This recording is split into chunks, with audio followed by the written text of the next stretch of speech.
It began with a storm, the kind that didn't just rattle the windows, but seemed to reach straight into your chest. Rain drove against the coast of Oregon like nails, and the wind moaned through the cracks of an old lighthouse that hadn't guided a ship in 10 years. Inside, a single lamp flickered in the hands of Arthur Hale, a retired keeper who refused to leave the sea behind. The tower was abandoned by everyone else, the Coast Guard, the fishermen, even the tourists who once came to take pictures of its lonely beauty. But not Arthur. He stayed. Because some lights he believed were never meant to go out. Every night, he sat by the narrow window logging the weather in a leather notebook that nobody would ever read. Every morning, he'd stare at the horizon where the sea swallowed the sun and think of his wife, the one who used to say, "The ocean doesn't keep secrets, Arthur. It just waits until you're ready to listen." She'd been gone 7 years. The house had grown quiet since then, but on this night, the silence broke. It came from beyond the cliffs, a sound raw and ancient, cutting through the storm like a memory with teeth. A howl. Arthur froze, the pen trembling in his hand. Wolves didn't belong here, not this close to the salt air, not where the land ended in stone and surf. Yet the sound came again, longer this time, almost mournful. He stood, walked to the fogged window, and pressed his hand against the cold glass. Lightning split the sky for a brief, merciless second, and there it was, a shape, a silhouette standing on the black edge of the cliffs, fur slick with rain eyes, reflecting the dying light from his lamp. A wolf, alone, facing the storm. Arthur whispered without thinking, "You again. What are you looking for out there?" The words disappeared into the wind. Outside, the animal didn't move. It just stood there, staring toward the sea, as if guarding something he could not see. Then, just as suddenly as it appeared, the lightning faded. The world went dark again, leaving Arthur alone with the sound of rain and a single heartbeat that wasn't entirely his own. He sat back down, feeling the old floor creak beneath him. The lamp's flame shivered in the draft, painting the walls in trembling gold. For a moment, he thought about the hundreds of nights he'd spent guiding lost sailors through fog and fury. Back then, every flash of light meant a life saved. Every silence meant someone who didn't make it home. And now maybe the sea had sent him another lost soul. Arthur leaned forward, staring out into the void where the cliffs vanished into foam. The wind died for a single breath. In that stillness, the lighthouse seemed to hum, as if remembering what it once was. Then, from somewhere deep in the dark, the wolf howled again. The sound echoed through the stone walls, rising, falling, merging with the sea, until he couldn't tell where one ended and the other began. It was a voice both wild and familiar, like the ocean calling him by name. He whispered to no one, "Maybe you're not lost after all." The rain softened, the flames steadied, but Arthur couldn't shake the feeling that something unseen was watching, not with hunger, but with purpose. Out there beyond the reach of the dead light, something waited. And as the waves crashed against the cliffs, he knew this night was different. He didn't yet understand why or how or what it meant, only that it had begun. What happened next would make even the ocean hold its breath. It began with a storm, the kind that didn't just rattle the windows, but seemed to reach straight into your chest. Rain drove against the coast of Oregon like nails, and the wind moaned through the cracks of an old lighthouse that hadn't guided a ship in 10 years.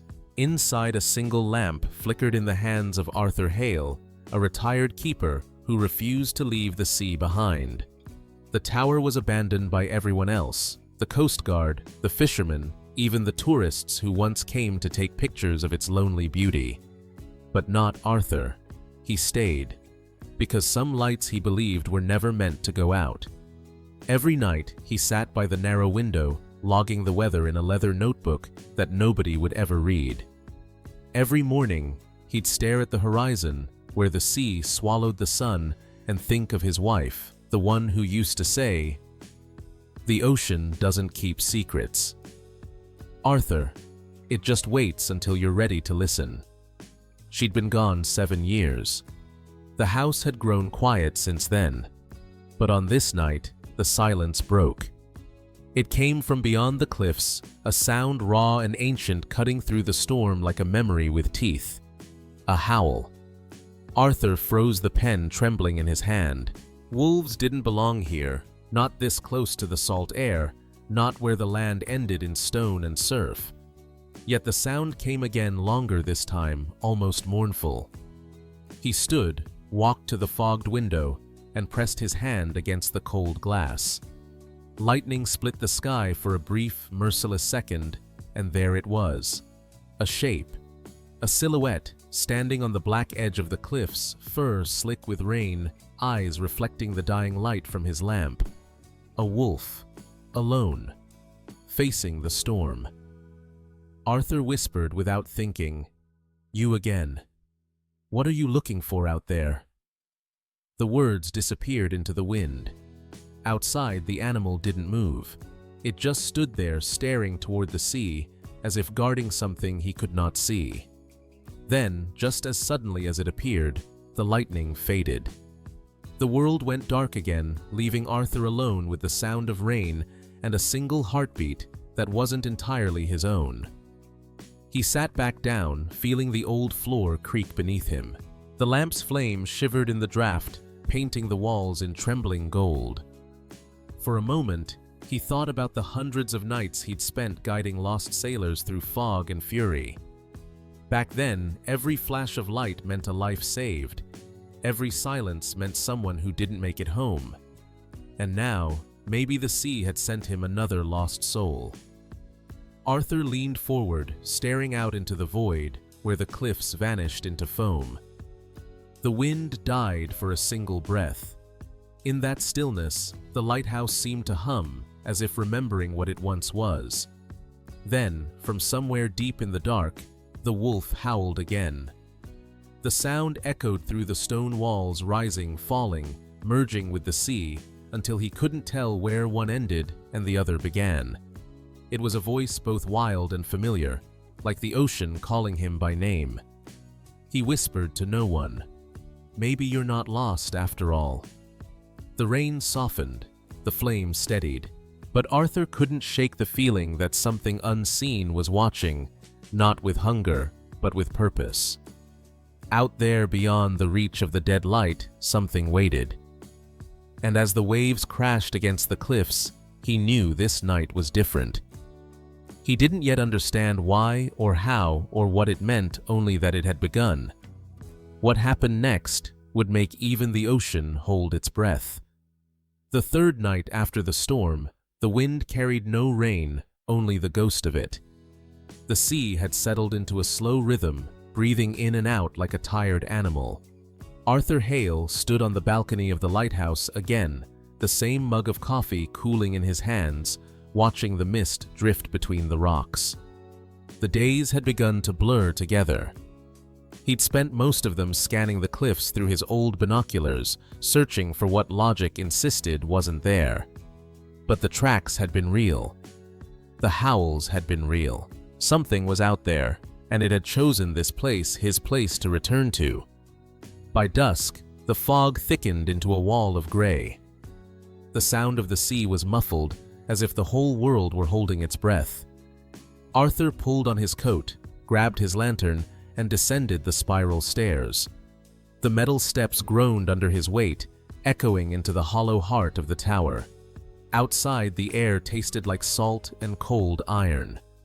He followed the narrow path down toward the cliffs, the light from his lantern trembling against the rocks. The fog swallowed everything beyond 10 paces. He paused near the driftwood log, where he'd found the tracks before, and froze. Another print. Fresh, the edges still crisp. His pulse quickened. He lifted the lantern higher. A gust of wind parted the fog just enough to reveal movement, a shape slipping through it like smoke. And then there it was. The wolf stood at the edge of the cliff facing the ocean. Its coat was the color of storm clouds, gray streaked with silver, and rain still clung to its fur, though the sky had been clear for hours. The animal's body was lean but powerful, its stance calm, deliberate. It didn't look at Arthur, not at first. Its gaze stayed fixed on the horizon, where the sun sank behind the dark waves. Arthur didn't move either. Something about the moment felt sacred fragile. He was close enough now to hear the slow, measured sound of the wolf's breathing. Finally, it turned its head. Their eyes met, and in that instant, the distance between man and wild vanished. Arthur had seen Storm's death, and every kind of fear the sea could conjure, but nothing like this. The wolf's eyes weren't feral. They were alive in another way, ancient knowing. He whispered almost reverently, "You're not lost, are you?" The wolf tilted its head slightly as if it had heard him. Then it looked back toward the sea and lifted its muzzle to the wind. The howl that followed was low and long, rolling across the cliffs and spilling into the waves.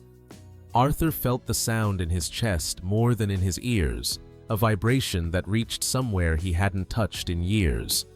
It wasn't loneliness. It was recognition. The wolf stopped, lowered its head, and began to walk along the ridge paws, silent on the wet stone. Arthur followed from a distance, careful not to startle it. The path curved along the edge of the cliff where the rocks fell away to the foam below. Halfway across, the wolf stopped again. It looked back once, not in fear, but in acknowledgement, and then vanished into the fog. Arthur stood there long after it was gone, the lantern burning low, the mist cooling his face. For the first time in a decade, he felt something other than the dull ache of routine. When he returned to the lighthouse, he sat at his desk and opened his weather log again. His handwriting shook as he wrote, "Saw him, clear as day. Looked toward the sea, not afraid. Neither was I." He stared at the words until they blurred. Then, almost without thinking, he tore a page from the logbook, folded it neatly, and slipped it into his pocket, as if proof of the encounter needed to be carried close to his heart. That night, the wind changed direction. The sea calmed. The fog retreated further than it had in months. Arthur dreamed of standing on the cliff beside the wolf, both of them looking out toward a dark horizon where a faint light blinked once, twice, like a memory refusing to die. And when he woke, the lighthouse walls were humming again softly, like something waiting to be remembered. The next few nights blurred into one long vigil. Arthur found himself lighting the small oil lamp earlier than usual, long before sunset, long before any storm clouds gathered. He told himself it was habit, but it wasn't. The truth was simpler and harder to admit. He was waiting. The first time he saw the wolf again, the fog had barely rolled in. A sliver of moonlight traced the cliffs like a blade, and there on the ridge just beyond the fence, a silhouette stood still as a statue. The wolf, watching the sea again, watching him. Arthur raised the lantern higher, its beam trembling across the mist. The light reached the animal's face for an instant, enough to catch the glint of its eyes, yellow-gray like weathered glass. Then, the fog swallowed everything again. He should have been afraid, but fear had long since left him. Instead, something inside him stirred a quiet reverence, the kind you feel in church or in the moments before dawn, when the world is still deciding whether to begin again. That night, Arthur couldn't sleep. He sat by the window, keeping the light burning the way he used to for ships. Only this time, it wasn't sailors he was guiding. It was something far older, far lonelier. It started with a whisper, a soft wind sliding down from the mountains, stirring the pine needles, rippling the black water below the cliffs. But by nightfall, the whisper had grown teeth. The barometer on Arthur's table dropped so fast, it made the glass hum. He knew that sound, the kind that came before the sea decided to take something back. A storm was coming, a real one. By dusk, the horizon was gone, swallowed whole by walls of cloud that pulsed with silent lightning. The Coast Guard radio crackled with static warnings: gale force winds, waves exceeding 30 feet, vessels advised to stay docked. Arthur turned the dial lower. He didn't need the broadcast. He could feel it. The lighthouse itself seemed to shudder in anticipation, every beam creaking, as if the old structure remembered what it meant to stand against fury. He climbed the spiral stairs to the lantern room and pressed his hand to the cold glass. Beyond it, the world was already disappearing. Fog swirled thick and white. Rain streaked sideways like needles of glass. And through it all, he could swear he heard a faint, distant cry, not of the wind, but of something alive. The wolf. Arthur rushed down the stairs, coat half-buttoned, lantern in hand. The air outside was a roar. He could barely breathe as he stepped onto the balcony. Lightning split the sky for one blinding instant. The cliffs below came alive, waves exploding against the rocks, spray flying higher than the tower itself. And there, just for a heartbeat, he saw it, a gray shape standing in the storm. The wolf soaked, unmoving, facing the sea. The sight struck him like a revelation. The creature wasn't hiding. It wasn't running. It was standing guard. Arthur's breath caught. He looked toward the ocean and saw far beyond the chaos of the waves a faint flicker of orange. A flare. A distress signal. Somewhere out there, a ship was in trouble. The radio crackled again, faint through the wind: Mayday, Mayday. Lost power. Coordinates. Approaching rocks. The voice dissolved into static. Arthur stared at the dead light above him, the massive Fresnel lens that hadn't shone in 10 years. The government had sealed it, said it was obsolete. But in that moment, looking at the storm, at the flare, at the wolf below, he knew what he had to do. He climbed. Every step groaned beneath his boots. The wind hammered the tower. Water seeped through the cracks, dripping down like sweat from stone. At the top, he ripped the lock off the old fuel panel, hands trembling. He hadn't done this in years, but his body remembered the rhythm of the keeper, the ritual of light. He primed the lines, opened the vents, struck the match. For a heartbeat, nothing. Then fire bloomed. The great lamp coughed, sputtered, and came alive, a blazing sun trapped in glass. Light burst through the fog like resurrection. It sliced through rain and darkness, reaching far into the black sea where the flare had vanished. Arthur leaned against the glass, panting, tears mixing with rain. "Come on," he whispered to whoever was out there. "See it. See the light." Below, lightning lit the cliffs, and the wolf stood there, head lifted, fur whipping in the wind, howling into the storm. The sound pierced through thunder and sea spray, an echo that seemed to call the world back from chaos. For one breathless second, man and beast were mirrors, two silhouettes standing against the wrath of nature, both keepers of something sacred. Out there, through the sheets of rain, a faint light blinked in response. The ship had seen them. Arthur stayed at the lamp for hours, feeding it fuel, keeping it burning as the storm screamed around him. The glass shook, the tower swayed, bolts groaned in the wind. Yet the light held steady and fierce. When the storm finally broke, dawn came pale and exhausted. The sea was littered with debris, pieces of crates, rope, broken wood, but no wreckage. He stumbled down to the cliffs, coat-torn, muscles trembling. The air smelled of salt and smoke. Where the wolf had stood, the ground was covered in paw prints, deep, sharp, deliberate. He followed them a few yards, then stopped. A trail of blood, faint but visible, led into the pine shadows near the ridge. The wolf had been there through it all, and now it was gone again. Arthur turned back toward the tower. The great lamp still burned weakly, its lens fogged with salt. He touched the railing, feeling the vibration of the storm still echoing through metal. "Thank you," he whispered, not to the sea, not to the ship, but to the wild silence that lingered on the wind. And for the first time in years, he didn't feel like a relic guarding an empty shore. He felt alive. He raised his face to the dawn. The clouds tore open just enough to let one slant of gold strike the tower's glass. The light, old, fragile, stubborn glowed one last time before fading back to gray. Arthur smiled. "We did it," he said softly. Somewhere far out on the horizon, a ship's horn answered. And from deep within the trees, carried faintly through the mist, came the last echo of a howl. Morning came with gulls screaming above the surf. Arthur brewed coffee and stepped outside, boots sinking into wet sand. Near the edge of the cliff, he found them tracks again. But this time there was blood in one. He crouched, heart tightening, a smear of crimson in the mud, faint but fresh. He looked around and spotted a tuft of gray fur snagged on a splinter of driftwood. "Injured," he muttered. Damn it. Every instinct screamed at him to follow, to find the creature, to help. But the rules were clear and etched deep in his mind after decades near wildlife territory. Never approach, never interfere.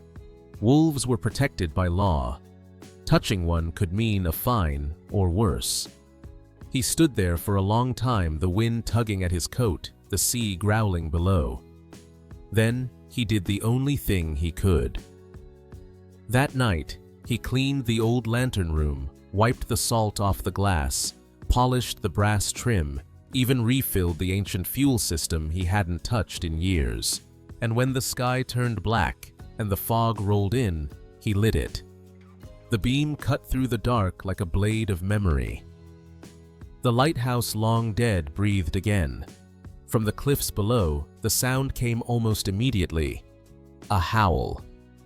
Arthur froze mid-step, heart hammering.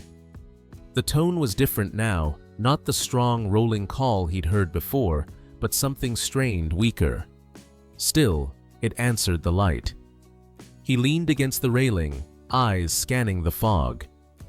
The beam swept across the rocks over the surf, and there, for a fraction of a second, he saw it. The wolf standing at the edge of the sea leg, slightly raised, head tilted toward the glowing tower. The rain had started again, soft and silver. The creature didn't move, didn't hide. It simply looked up as if to say, "I see you," Arthur whispered, "and I see you too." He left the light burning through the night. Days turned into a rhythm, light at dusk. Howl at midnight, silence by dawn. Arthur began to speak aloud while he worked to the sea, to the wind, to the wolf. Sometimes it felt foolish. Other times it was the only thing keeping him sane. "Do you come here because of the light?" he'd ask the empty air. Or, "You know I used to guide men through worse storms than this." No answer ever came, just the echo of the waves and the faraway cry of something alive. He started referring to the animal in his journal as the Watcher. Under each date, he'd write, "The Watcher came again tonight. He stayed longer. The limp's improving." It felt like prayer. One morning, a small group of state rangers arrived unannounced. Their truck rolled up the dirt road, tires crunching gravel. Arthur met them on the porch lantern, soot still on his hands. Mr. Hale, the younger one, said, adjusting his hat, "We've had reports of wolf activity near the cliffs. You seen anything unusual lately?" Arthur's gaze flicked to the horizon, then back. "Just storms," he said. "Same as always." The ranger nodded slowly, unconvinced. "If you do, don't try to help it. Coastal wolves don't usually come this far west. Could be injured or disoriented. We'll handle it." Arthur forced a smile. Of course. When they left, he waited until the sound of the engine faded before climbing to the lantern room. The beam had gone cold, but the room still smelled of smoke and salt. He pressed his palm against the glass, looking out toward the sea. "I'm not helping you," he murmured, "just keeping the light on." Below, the fog began to rise again, slow, deliberate, almost sentient, and somewhere within it, faint and distant, came the answering sound, a low, steady howl that wrapped itself around the tower like an oath. Arthur closed his eyes, the sound settling deep in his bones. He had guided ships his whole life. Now it seemed he was guiding something else, or maybe it was guiding him. Either way, the light stayed burning. By mid-morning, the sea was quiet again, too quiet. The kind of silence that follows something powerful, as if the world itself were catching its breath. Arthur Hale stood on the balcony of the lighthouse, his coat torn, his hands black with soot. The lamp above still burned faintly, coughing smoke from the last of its oil. He had done what he swore he'd never do again, reignited a dead light. And because of that, lives were saved. He could feel it in his bones, the way he'd once felt the hum of ships steering clear of disaster. But he also knew what came next. Trouble. It didn't take long. By noon, a white pickup with the U.S. Coast Guard logo wound its way up the dirt road to the lighthouse. The crunch of tires on gravel carried through the fog, followed by the slam of doors and the sharp voices of men used to command. Arthur Hale. He turned. 3 officers stood by the fence, their uniforms spotless despite the mud. One of them, younger, clipboard in hand, frowned up at the tower. "Did you light that beacon last night?" Arthur hesitated. The truth felt too heavy to say out loud. "I did what I had to," he finally answered. There was a distress flare. A vessel was going down. The officer scribbled something on his sheet. "You're aware that activating a decommissioned light without authorization is a federal violation." Arthur gave a small, dry smile.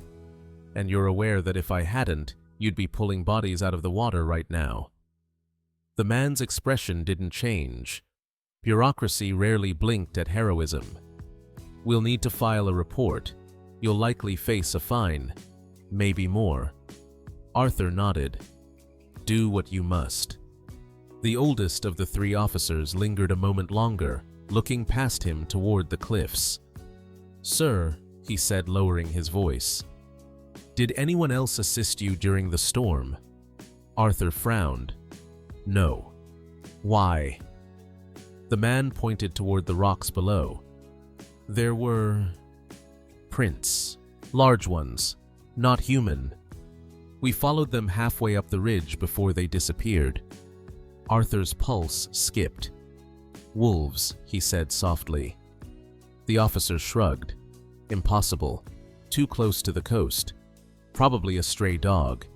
But his tone carried doubt. Arthur didn't argue. Some things weren't meant to be explained. That evening, reporters arrived. A local paper from Newport first, then a regional news van from Portland. They took photos of the tower, the soot, the salt-streaked glass.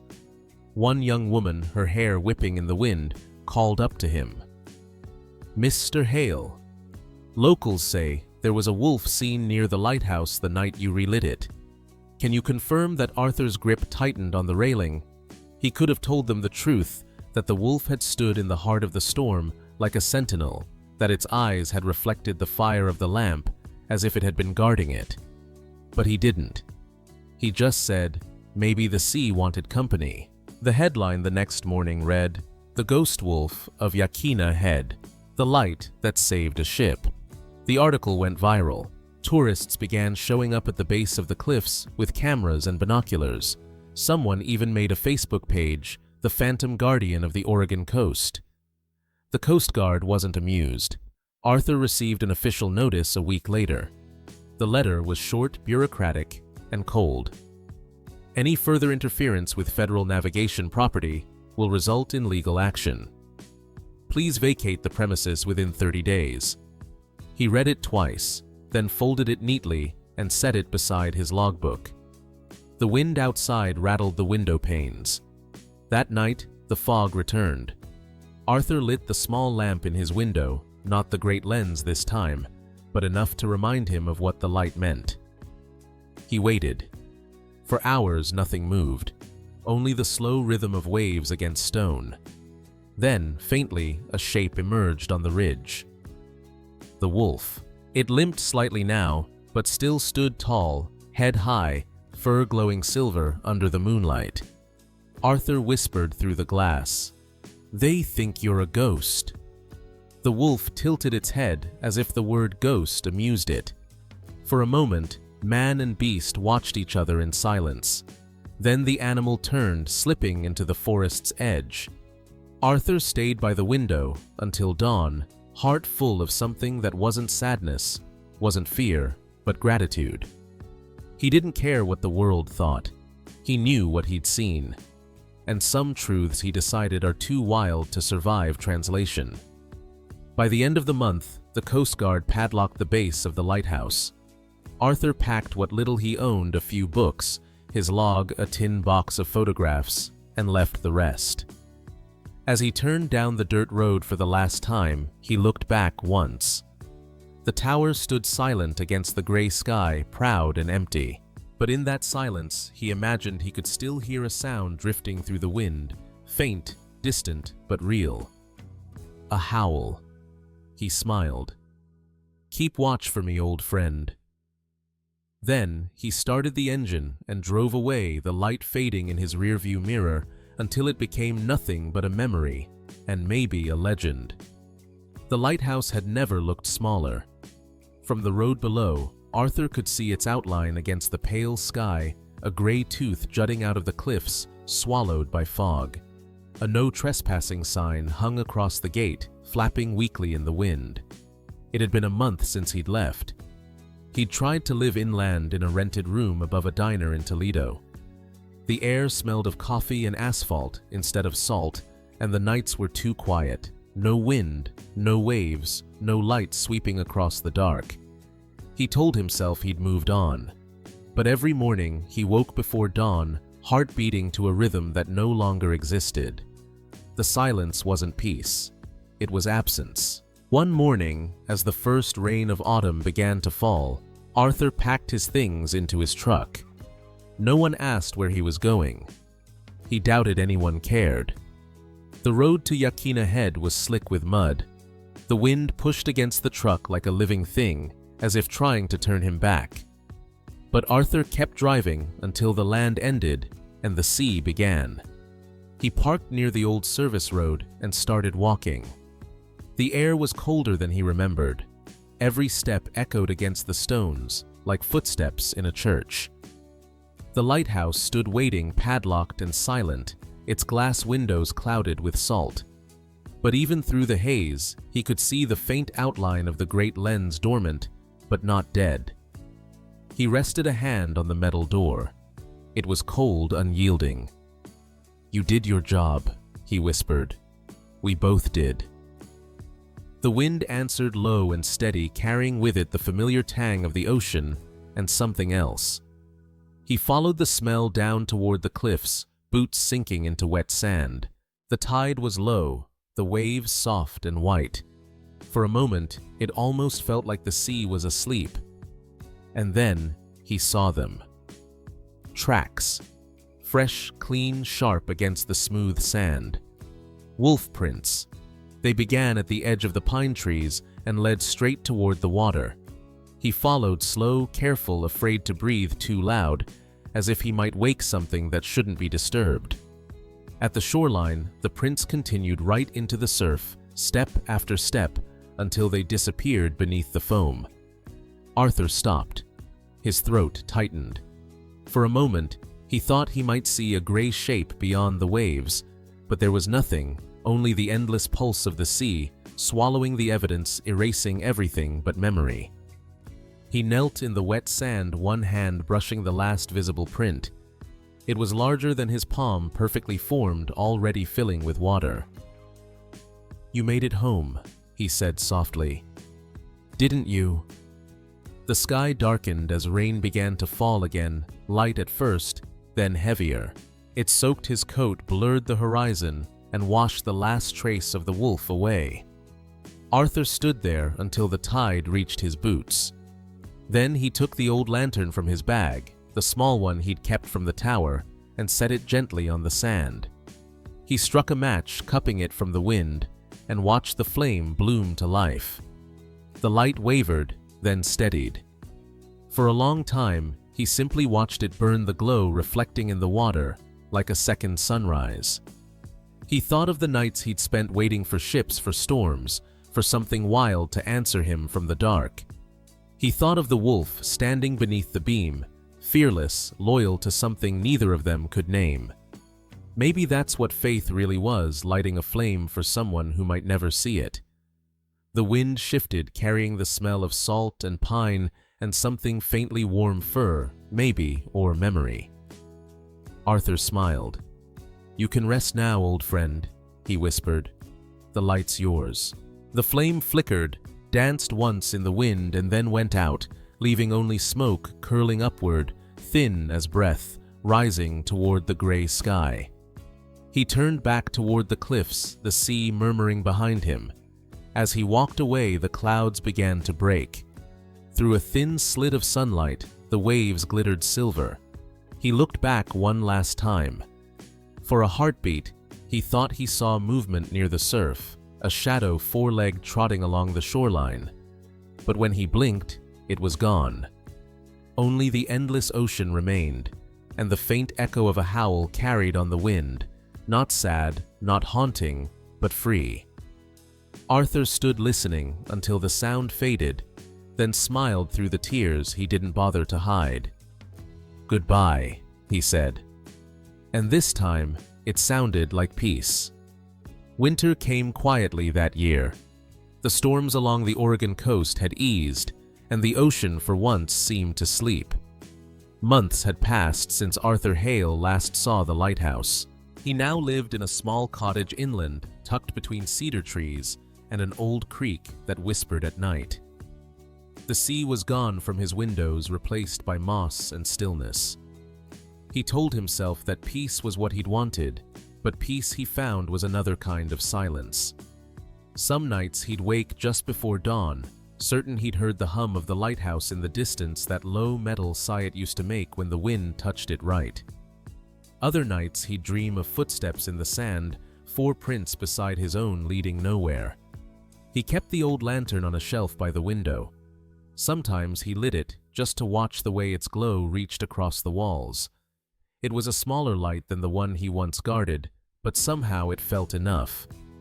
One morning while he was making tea, the mail arrived. Among the bills and flyers was a white envelope stamped with a federal seal. The handwriting was neat, almost military. He hesitated before opening it. Inside was a short letter from the Coast Guard. "Mr. Hale, the vessel you signaled during the October storm was identified as the Mariner's Gift. Your light helped redirect their course. All 6 crew members survived. Though your actions violated decommission protocol, we acknowledge that your intervention likely prevented a tragedy. Thank you for your service, both past and present. Jadas, Lieutenant Commander R. Tanner, U.S. Coast Guard." Arthur read it twice, then set it on the table beside his cup. For a long time he didn't move. The words felt heavy and light all at once. He wasn't sure if they meant to forgive him, or if they simply didn't know what else to say. Outside, snow began to fall, slow and soundless. In the following weeks, stories began to circulate. Tourists visiting Yaquina Head reported strange things, paw prints appearing overnight in the sand, though no dogs were allowed in the area. Some said they heard howling from the cliffs at dusk. Others swore they saw a gray shape moving through the fog near the lighthouse, vanishing whenever they called out. The local paper ran another headline, "The Lighthouse Guardian Returns." It was easy to dismiss as folklore, just another ghost story for the coastal towns that fed on legend. But those who'd lived near the cliffs for years knew better. They said the fog had changed since the night of the great storm. It no longer rolled in heavy and blind. Instead, it glowed faintly when the moon rose, as if some invisible lamp still burned within it. Arthur never went back, not truly. He told himself he was too old for ghosts. But one summer evening, long after sunset, he found himself walking down the dirt road that led to the western ridge.